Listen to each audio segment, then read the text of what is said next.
Sebab mengapa musibah datang bertubi-tubi? Yang pertama, karena banyaknya maksiat. Surah Yasin ayat 19 yang kita baca setiap hari. Kemalangan-kemalangan terjadi, musibah-musibah terjadi, malapetaka terjadi karena dosa keterlaluan kalian kepada Allah.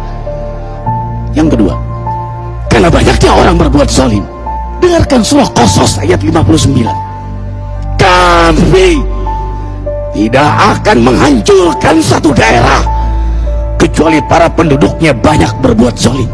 Anak durhaka pada orang tua, istri yang berani kepada suaminya, perampok, pembunuhan di mana-mana.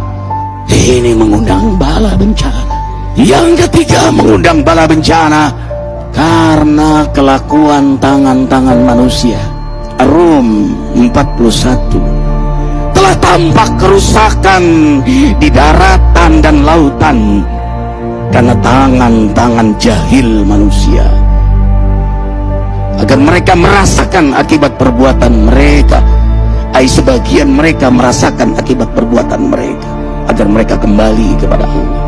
Yang keempat, bencana terjadi karena para tokoh melakukan kemaksiatan dan kezaliman. Dengarkan dengan iman, wahai penduduk Indonesia yang mulia, bila kami ingin menghancurkan suatu negeri, kami perintahkan para tokohnya untuk taat kepada Allah, tapi mereka maksiat, tapi mereka berbuat zalim, tapi mereka khianat kepadaku dan kepada makhlukku. Fahaqa alaihil qaul, maka haklah untuk mereka datang bala bencana seperti kaum Ad, kaum Samud, kaum Lut, kaum Nuh. Kami hancurkan sehancur-hancurnya. Siapa tokoh itu? Para pemimpin kita yang sumpah Al-Quran di kepalanya, demi Allah tidak korupsi. Lalu korupsi. Siapa lagi? Hartawan, orang-orang kaya yang dengan harta berpoya-poya, sombong, maksiat dengan kekayaannya di tengah orang yang banyak menderita. Siapa lagi? Ulama yang menjual ayat-ayat Allah dengan murah. Subhanallah. Yang kelima, mengapa bala bencana terjadi? Karena orang-orang soleh, orang-orang baik diam melihat kemaksiatan dan kemungkaran. Surah Al-Anfal ayat 25. Takutlah kalian dengan musibah yang tidak hanya menimpa orang yang maksiat, orang yang berbuat zalim, tapi juga kalian orang-orang soleh. Maka masa bodoh dengan kemaksiatan bukanlah sikap seorang mukmin.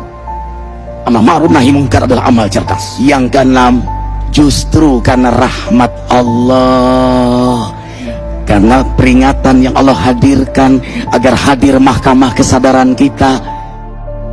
Ikhwah, dengarkan dengan iman surah Al-Baqarah ayat 155, 156, 157.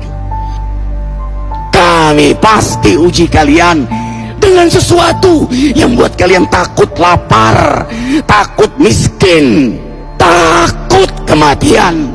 Tapi kabarkan berita gembira bagi hamba Allah yang sabar dari semua ujiannya, yang mereka berkata, sesungguhnya kami milik Allah dan sungguhnya kami akan kembali kepada Allah.